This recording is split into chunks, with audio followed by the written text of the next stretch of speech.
palimitan kasi tinatakpan natin kapag kapos para hindi pasukan ng mga buhangin. Puputol tayo ng 3/4 na tubo.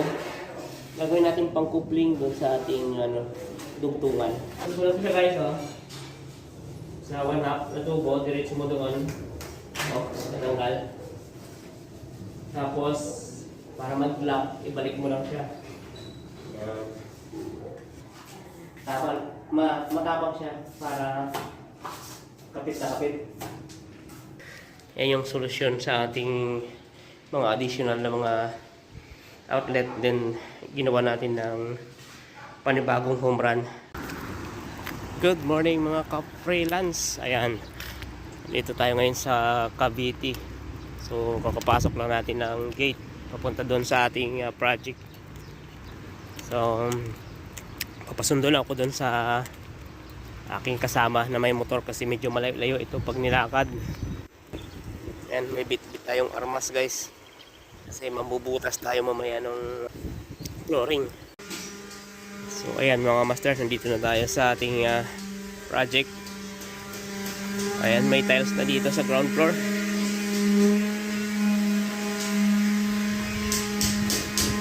Sa tiles na si Foreman.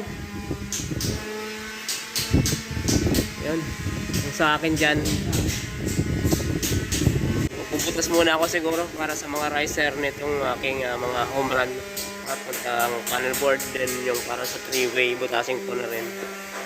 Then yung sa lipat na switch doon sa kabila, dadalhin sa kabila.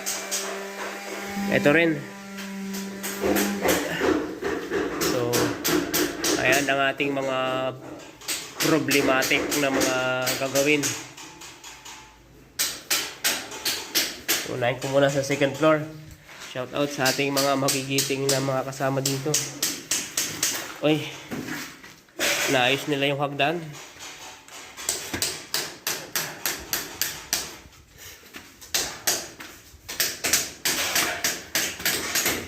Dito ako maninira. Yung hamba may kulay na. Delikado ito ah. Yung hamba. Yung ating mga kasama, no? Naayos nila yung hagdan nila. At daw sa ito, Isabela, malapit na umuwi. Malapit na sila umuwi, bakasyon. Nakita nyo na yung inyong video. Napanood nyo na. Di ba? Pero pindi mo kita. So yun guys, ang gagawin natin, itong mga outlet dito. Kasi may pagbabago dito. Bali, outlet tayo dito, outlet tayo doon. So yung size daw ng kama nila dito na ilalagay ay queen size.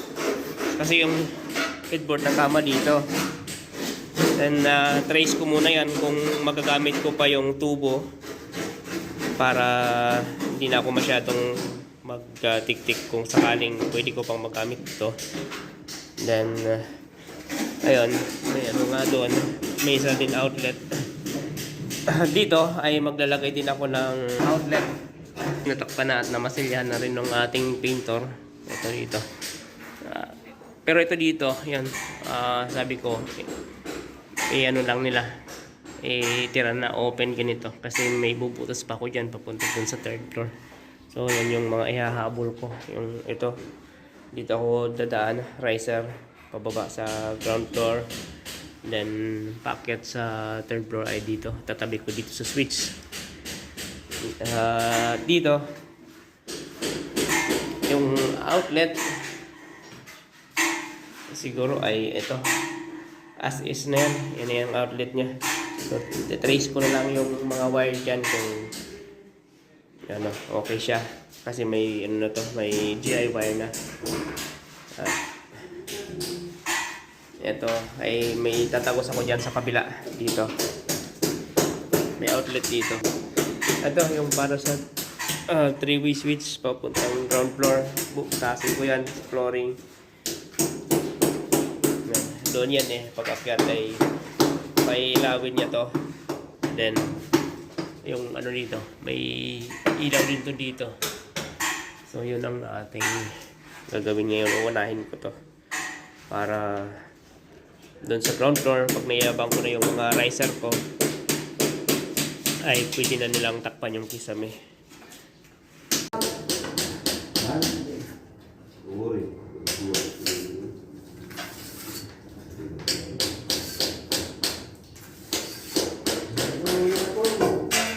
Ay, pausap muna ko. Nako. Mayayari. Ay, guys. Tayo yung tayo yung taga-demolish ng bahay. Nagpalayas din tayo ng mga kasamahan natin sa construction pag mausok.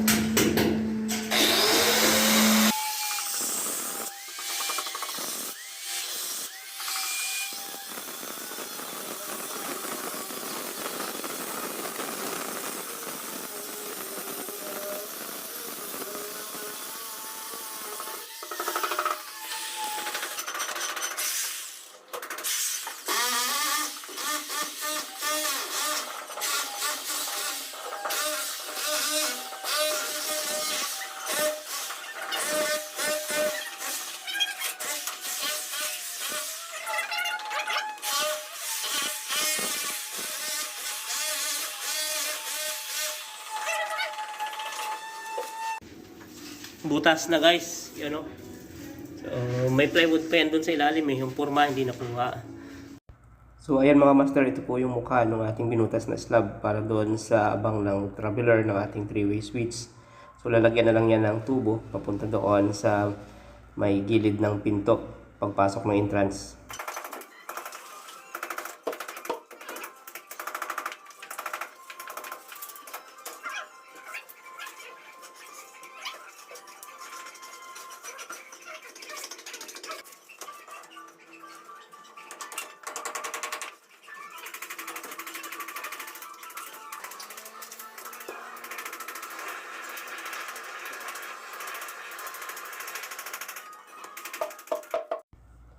So, ayan na nga. Ito na yung ating nilusot na PVC pipe. So, dudugtungan na lang natin yan para makumpleto na natin yung abang ng traveler ng ating 3-way switch. So, ganun lang guys. Ganun ka dali lang yung pag-abang nitong ating traveler. So, dapat nakahiwalay siya at para mabilis wiringan. Time check guys. Alas 4:14 ng hapon. Ayan, dito tayo sa second floor pa rin at dito sa isang room. So ito yung pagbabago na nangyari. So yung isang outlet doon sa kabila, then may isang outlet dito sa kabila. Kasi nga ito yung headboard ng kama, then yung taas ng ating outlet ay 70 cm mula sa finish floor. So itong pipe na to, yan. Yan, sinunsun ko siya kung hanggang saan siya nag-elbow. Kasi ito magagamit ko pa to eh. Kaya ito, sinunsun ko kung hanggang saan nag-elbow. Iinitin ko siya. Pagkainit ko, isusukat ko dito. Saka ko siya putulin. Then, yung tubo na yon, yan, hukukain ko dito. Dudugtungan ko yan. Yan yung papuntahin ko dito para maging supply ng outlet sa kabila. Yung outlet kasi kabila niyan sa gitna. Then, ito, pagka-chipping ko dito, tatagos ko doon. Doon ako kukuha ng supply sa isang outlet kasi mas malapit yun dito. Yan, punta natin sa kabila. So guys, yan o. Ito, para masupplyan to, yan, yung pagtagos ko doon, guguhitan ko lang yan. Tapos, gagrind rin papunta dito. Chippingin para magkaroon ng supply to. Kasi ito, pumunta yan doon. Yan, may GI wire na yan. So, bubuhayin ko na yan. Tapos, pumunta dito. Tapos, yun nga, additional dito. Sa kabila. So, yun yung mukha ng aking chiniping kanina.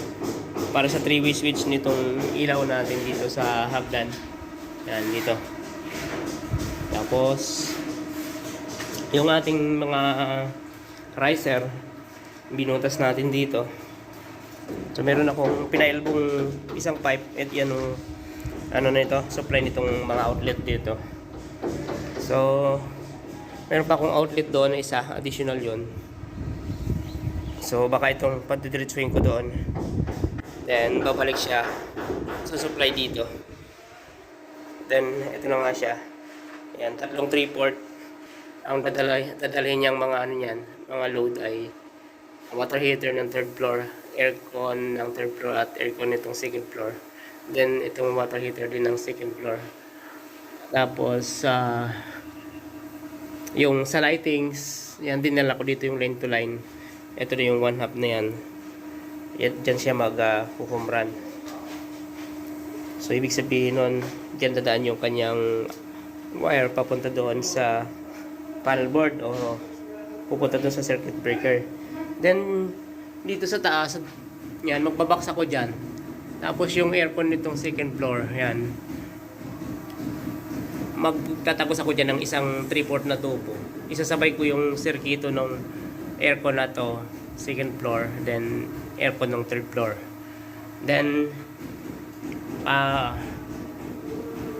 ano ulit ako dyan, mag-elbow ulit ako ng isang pipe para naman sa supply nitong water heater. So dito ko siya padaanin sa taas. Yan, dito yung ating unit ng water heater kasi ano siya, multi-point. Yan. Medyo hahaba nga lang yung wire niya. Kaya lang yun yung ating magiging solusyon. Kaya medyo hahaba o gagastos tayo ng wire dyan. Then yung aircon dito, itong kwarto na to, nandun kasi yung condenser niya. So pwede yung NEMA niya ay nandito sa part na to or nandoon sa kabila. So check ko pa kung pwede ako dun sa kabila. Tapos yung pipe nun, ibababa ko dyan. Tapos baka itagos ko na lang yan dito pailalim. Ito kasi ay, ang part na to ay labas na ng bahay. Kasi ito naka-overlap to dito sa second floor, itong wall na to. So pababa ko doon, dire-diretso yan. Babaybayin ko yan dito. Papunta doon, paikot. Kasi yung panel board natin ay nandyan sa ano na to, sa baba na to. Ito kasi part na to ng grahe, itong tinutungtungan ko na to. So yung aircon o yung ano natin, yung ano pala natin, yung ating circuit breaker ay nandito lang sa part na to. Yun, yung sundo. Sa ilalim ko na yung padaan. So yun yung mga pamamaraan natin. So medyo ano nga lang talaga pag ganito matrabaho. Doble trabaho. Kasi nga, ayan, ginawa natin ng paraan. Yan, para lang masolusyonan siya. So normal lang naman siyan sa mga bahay, lalo na kapag may mga ganitong revision, mga inuulit na mga location ng mga outlet o kaya switch o additional na mga outlet. Yan, normal yan sa mga residential na mga bahay. Kasi minsan hindi naman nakikita yan ng mga may-ari o kaya nung designer natin na yung unang abang ay tama na or okay na. So kalimitan yan, bandang huli saka siya nakikita na hindi pala dapat doon yung abang. So kaya normal yan sa residential, guys. So okay, so ito iinitin ko muna to.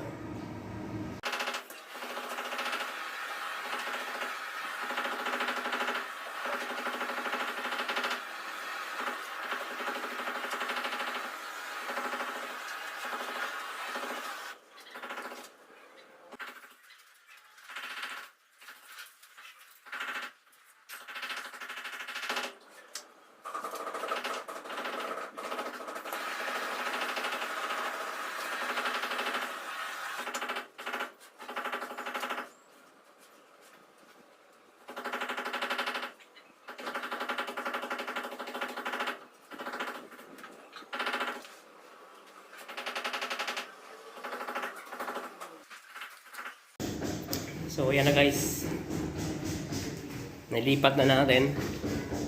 So ganun lang, iniinit lang natin ng mahaba. Then yon, sinukat natin na sagad doon sa taas nitong utility box para hindi na natin tatakpan itong PVC pipe na to. Kasi kalimitan kasi tinatakpan natin kapag kapos para hindi pasukan ng mga buhangin. Ang ano kasi noon, ang purpose noon para hindi siya lusutan ng buhangin. Kaya natin tinatakpan. So ito, hindi na natin tatakpan yan kasi sagad na siya dun sa taas. So safe na yan para hindi na siya mapasukan ng buhangin. So ito, ilagay ko na lang to. Yan. Then lalagyan ko na lang din ng ano yan, pipe pababa. Guys, puputol tayo ng 3-4 na tubo. Gagawin natin pang coupling doon sa ating dugtungan. So, pag ganitong yan, dugtungan, mas madali itong gawin coupling kasi susuot mo lang ito sa 1/2 na tubo. Maluwag ito eh. Susuot mo lang siya dito. Sa 1/2 na tubo, diretso mo doon. Natanggal. Tapos, para mag-block, ibalik mo lang siya. Yan. Yun.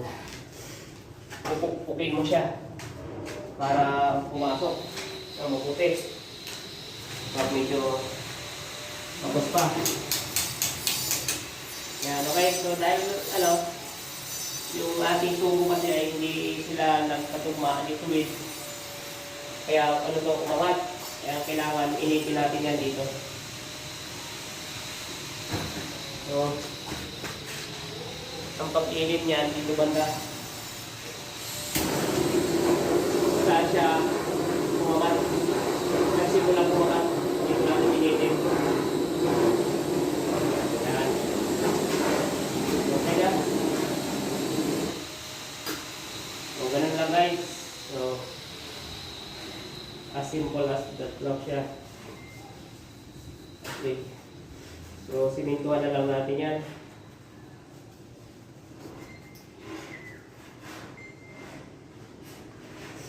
Okay. So, ito yung isa para masimintuhan natin.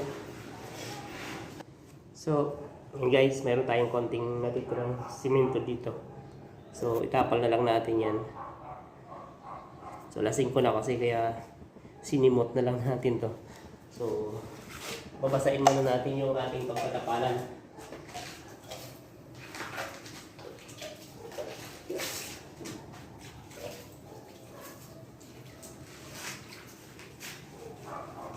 Yan. Para mawala yung mga buhangin na dyan. O yung mga alikabok. Maanod ng tubig para kapit na kapit ng ating simento. So ito ay matapang yung hangin na to. Pero hindi siya nakahabol guys. Matapang siya para kapit na kapit.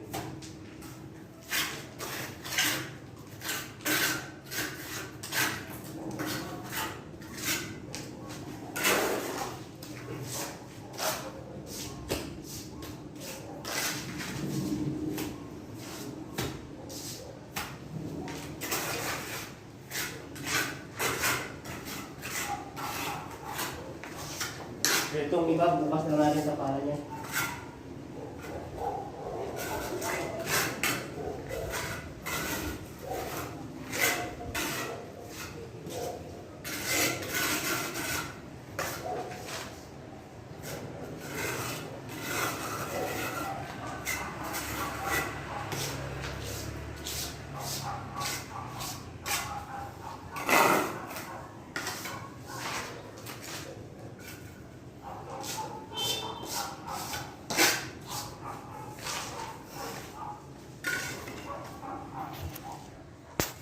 So ayan, medyo patuyuin muna natin ng konti. Saka natin kayo rin ng lagaring bakal. So medyo ilubog natin ng konti yan para pag nagmasilya yung pintor, hindi siya bubukol o hindi siya umbok. So yan lang guys. Yan yung solusyon sa ating mga additional na mga outlet. Then ginawa natin ng panibagong home run dahil nga yung dating home run na nandoon ay mahirap siya pick upin at nilipat na rin natin yung location ng panel board. So nasa ilalim lang nito guys yung panel board niyan. So ayan. tuloy natin bukas yung trabaho natin. Salamat sa panonood guys at sa patuloy na pagsuporta sa aking channel. At salamat po sa mga nagsasubscribe. God bless po everyone.